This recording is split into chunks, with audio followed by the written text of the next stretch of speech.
പഴയ ഫ്രണ്ടായിരുന്നു തോന്നുന്നു ഫോണില്. അതെ. നല്ല ഐസാണല്ലോ കക്ഷിക്ക്. അയാളെപ്പറ്റി സംസാരിച്ചോണ്ടിരുന്നപ്പോ തന്നെ ഫോൺ വന്നു. ഐസ്. നമുക്ക് വേറെ എന്തെങ്കിലും സംസാരിക്കാം. എന്റെ ജീവിതം ഇങ്ങനെ ആവാൻ കാരണം എന്താന്ന് ചേച്ചിക്കറിയോ? അതിൽ അവർക്കും ഉണ്ടൊരു പങ്ക്. ഈ നിരഞ്ജനും അക്ഷരയ്ക്കും. മനസ്സിലായില്ല. സുധേട്ടൻ മരിച്ചത് അത് നിരഞ്ജനും അക്ഷരയും പോയ കാറടിച്ച. അങ്ങനെ ഇതുവരെ വിശ്വസിച്ചിരുന്നത് ഞാൻ മാത്രല്ല കേട്ടോ, അവരും. ഇപ്പോ പുതിയൊരു പ്രതികരി വന്നിട്ടുണ്ട്. അതിലും പക്ഷെ ഉറപ്പൊന്നുമില്ല.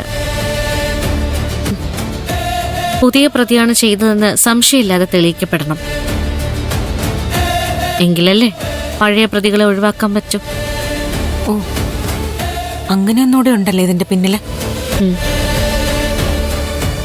നമ്മളപ്പോ തുല്യ ദുഃഖിതരാണല്ലോ ദേവികെ. അച്ഛൻ എന്റെ ജീവിതം തകർത്തു, മകള് നിന്റെ ജീവിതം തകർത്തു. അപ്പോ അക്ഷരയോട് അങ്ങനെ അങ്ങ് സ്നേഹം കാണിക്കേണ്ട ആവശ്യമൊന്നുമില്ല അല്ലേ? അതിപ്പോ എന്റെ ഭാഗത്ത് നോക്കിയാലോ അതെ, നിന്റെ ഭാഗത്ത് നോക്കിയാലോ അതെ. ചേച്ചി, എനിക്ക് അവരോട് വെറുപ്പൊന്നുമില്ല, പക്ഷെ സ്നേഹവും ഇല്ല. അവർക്ക് എപ്പോഴൊക്കെ സഹായം ആവശ്യം വന്നിട്ടുണ്ടോ അപ്പോഴൊക്കെ എന്നാൽ കഴിയും വിധം ഞാൻ അവരെ സഹായിച്ചിട്ടുണ്ട്. നിന്റെ അത്രയും ഹൃദയവിശാലതയൊന്നും എനിക്കില്ല. എന്നെ ദ്രോഹിച്ചവരോട് ഞാൻ എന്തിനു ക്ഷമിക്കണം? എല്ലാവർക്കും എല്ലാം കിട്ടി, എനിക്കോ? ഈ വിധി എന്ന് പറയുന്ന ഒന്നുകൂടി ഉണ്ടല്ലോ ചേച്ചി, അതുപോലെയല്ലേ എന്തായാലും നടക്കും. വിധി ഞാനങ്ങനെ വിശ്വസിക്കുന്നില്ല. രക്ഷപ്പെടാൻ മനുഷ്യൻ കണ്ടുപിടിച്ചിരിക്കുന്ന ഒരു വഴി, അത് മാത്രമാ വിധി.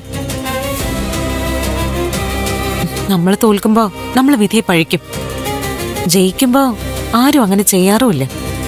ഉണ്ടോ? ഇല്ല.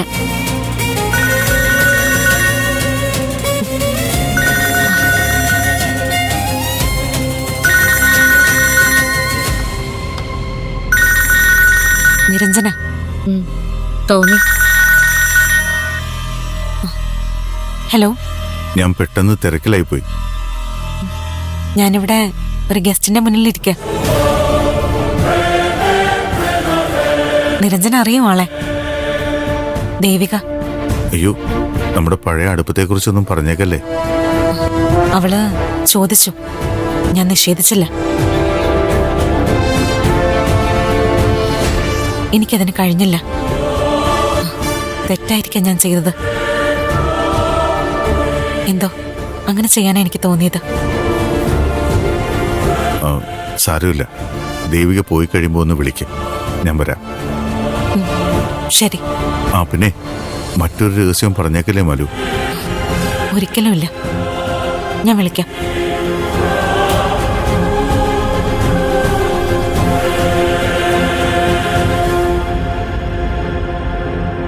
ഒരു രഹസ്യവും നിന്നോട് പറയരുതെന്നാ നിരഞ്ജൻ ആവശ്യപ്പെട്ടത്.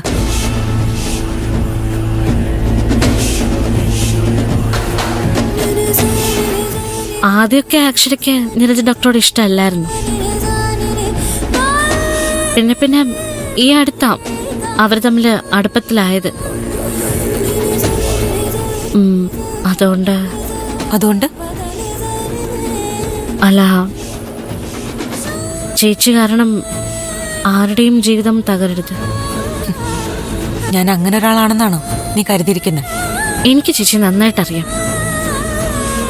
കോളേജിൽ പഠിച്ച കാലത്തെ കാമുകന് വേണ്ടി കല്യാണം പോലും കഴിക്കാതെ ഇപ്പോഴും ജീവിക്കുന്ന അധികം പേരൊന്നും ഉണ്ടാവില്ല. ഇന്നത്തെ കാലത്ത് ചേച്ചിയെ പോലെ അങ്ങനെ ചെയ്യാൻ തോന്നിയൊരു മനസ്സുണ്ടല്ലോ, ആ മനസ്സിനെയാ എനിക്ക് പേടി. പണ്ടത്തെ കാമുകൻ വർഷങ്ങൾക്ക് ശേഷം മുന്നിൽ വരുമ്പോ അങ്ങനെ ഒരു പരാതി ചേച്ചിയെക്കുറിച്ച് കേൾക്കരുതെന്ന് എനിക്ക് ആഗ്രഹമുണ്ട്. നീ പേടിക്കണ്ട, അങ്ങനെ ഒരു കംപ്ലൈന്റ് ഞാൻ ഒരിക്കലും കേൾപ്പിക്കില്ല. അത്ര മോശക്കാരിയാണോ ദേവിക ഞാൻ? ഈ ആളുകള് അവരിങ്ങനെ ഓരോന്ന് പറഞ്ഞ് അറിയാലോ, അതാ എനിക്ക് പേടി. അതെന്റെ വിഷയമല്ല. ആളുകൾ പറയുന്നത് ഞാൻ ശ്രദ്ധിക്കാനും പോവാറില്ല. നമുക്ക് അവരുടെ വാമൂടി കെട്ടാൻ പറ്റില്ലല്ലോ. പിന്നെ മറ്റൊന്നും കൂടി നീ മനസ്സിലാക്കണം. നിരഞ്ജൻ ഇങ്ങോട്ട് വന്നോ പരിചയം പുതുക്കിയതും ഇപ്പൊ ഈ കാണിക്കുന്ന അടുപ്പം കാണിക്കാൻ തുടങ്ങിയതും